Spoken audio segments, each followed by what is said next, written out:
If you're experiencing issues with voice chat in Apex Legends, this guide will help you troubleshoot and resolve the problem quickly. Follow these steps to get your voice chat working again. Step 1. Check your audio settings. Ensure that your audio settings in Apex Legends are correctly configured. Go to the Settings menu, select the Audio tab, and verify that the voice chat volume is turned up and that the correct input and output devices are selected. Step 2. Verify in-game voice chat. Make sure that voice chat is enabled in the game.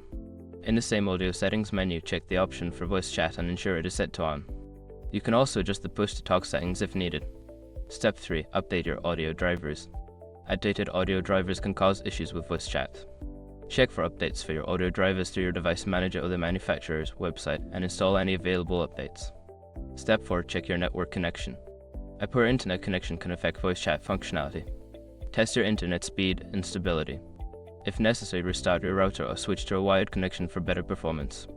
Step 5. Restart the game or device. Sometimes, simply restarting the game or your gaming device can resolve voice chat issues. Close Apex Legends completely and relaunch it, or restart your console or PC to refresh the system. By following these steps, you should be able to resolve any voice chat issues in Apex Legends. If problems persist, consider checking online forums or the game's support page for further assistance.